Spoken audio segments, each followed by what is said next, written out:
Welcome into USGA Rules Live, the second episode of our fresh new year in 2019. We're going to be joined by the man who is in charge of the rules for the USGA, Thomas Pagel, for some clarification. And we're going to answer your most frequently asked questions so far this year. And indeed, I am joined by Thomas Pagel. It's been a fun year.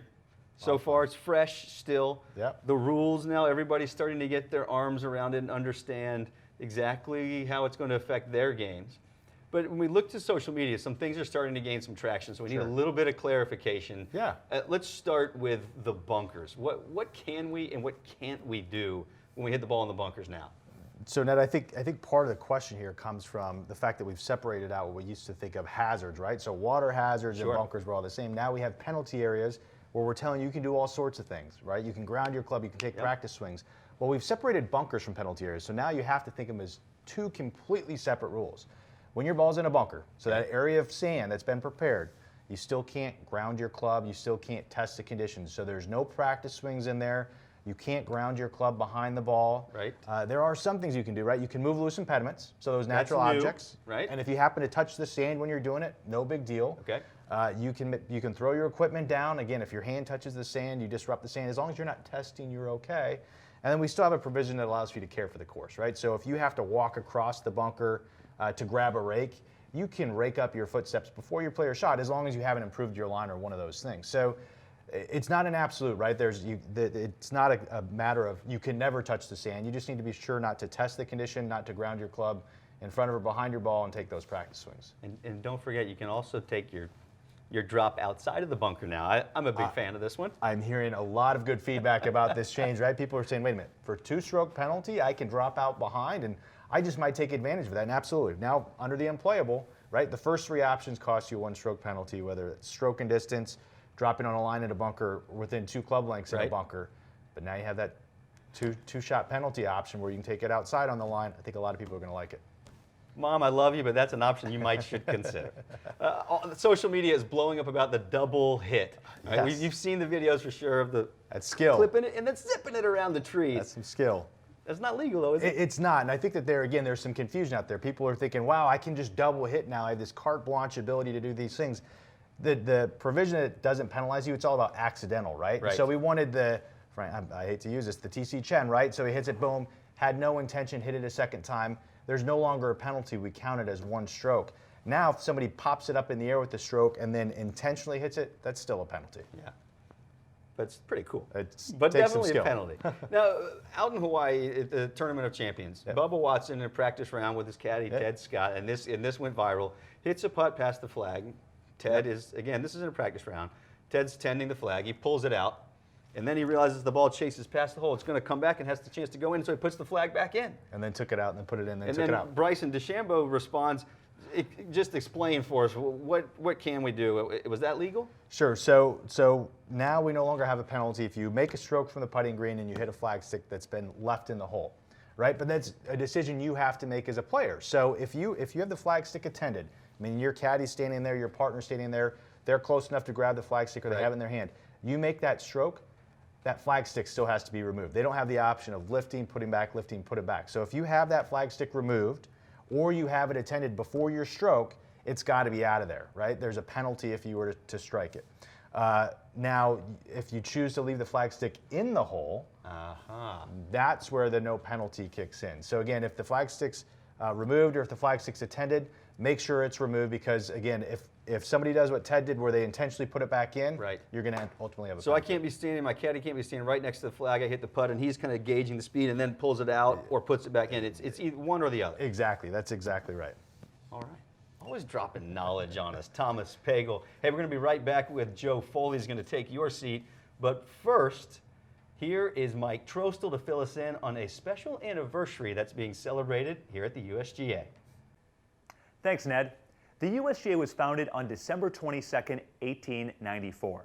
And as part of the lead up to the USGA's 125th birthday this year, we're celebrating the history of golf in America by highlighting a state plus Washington, D.C. and Puerto Rico each week.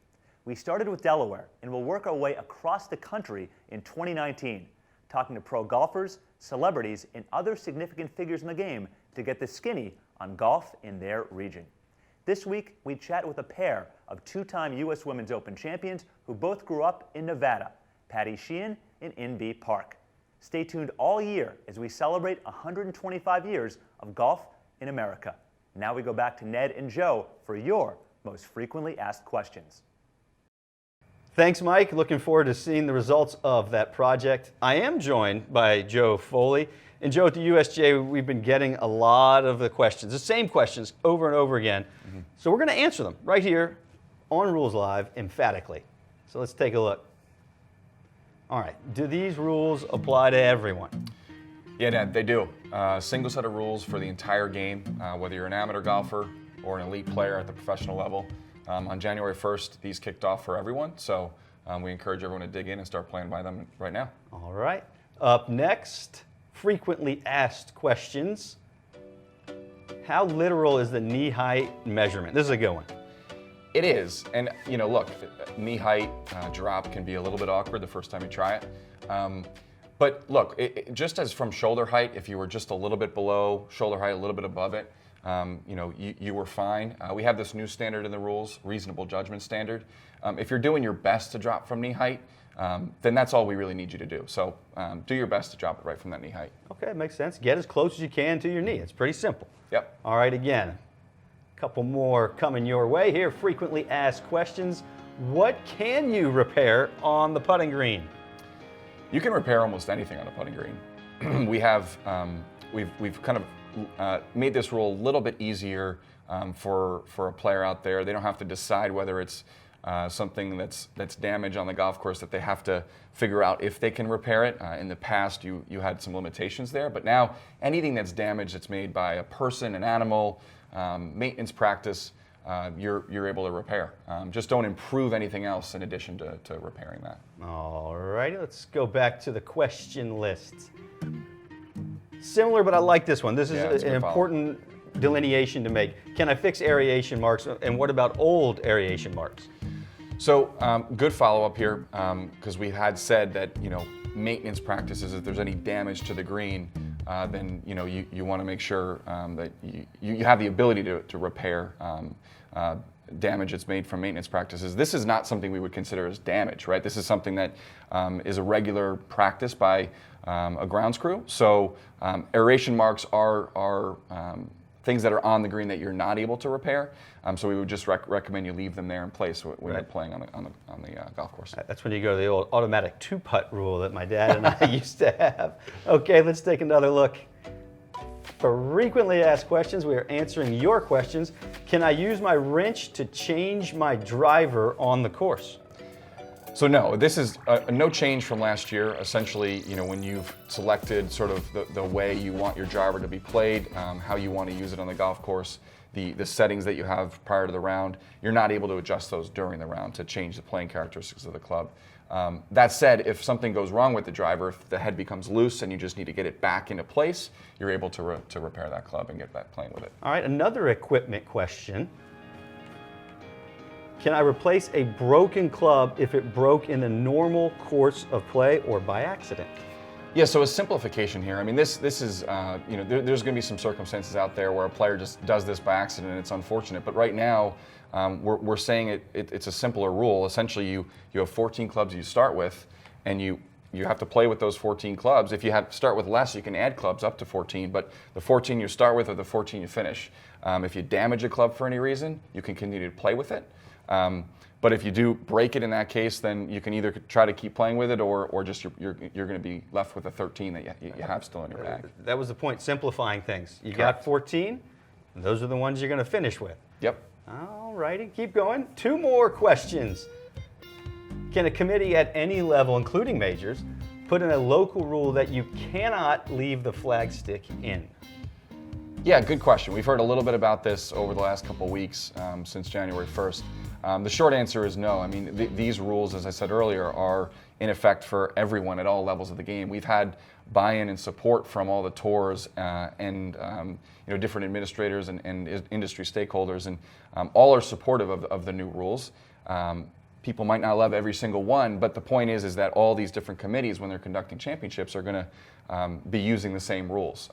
So not something that we would permit. There are some local rules that a committee could use, but you really can't put a local rule into effect that would waive a rule of golf that's in effect for everyone else.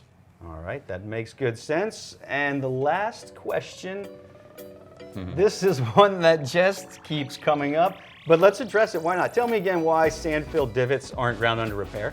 Yeah, a question we've gotten a lot.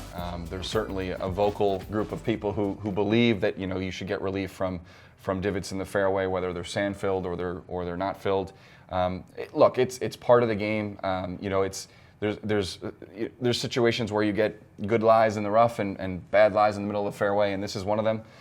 So we could certainly get into debate about whether or not it's fair to get a situation where you have a ball in a divot in the fairway, but this is a core principle of the game, and we chose to maintain that throughout this process. It does have some similarities to the aeration marks on the green, especially when you see top dressing and sand-filled, divot, aeration mark. You can't repair it, got to play it. And the hardest part is with divots, it's often hard to decide and determine whether or not your ball is in a divot or whether or not it's actually a divot. Maybe it could be a natural indentation or just grass that's not growing in the right way, and we're not going to look to give you relief in those circumstances. So, this is what we're going with, and we'll see how it plays out. All right, it's been that way, and it stays that way. Hey, remember that you all can get involved anytime you want. If you have questions, at USGA on Twitter, rules@usga.org, and of course you can still go the old-fashioned phone, 908-326-1850, and Catherine Belanger and her entire team, they'll be there to answer your questions. Well, thanks to Thomas Pagel, thanks to Joe Foley for spending your time with us and helping us understand the rules even better. Awesome. We will see you all next month in February.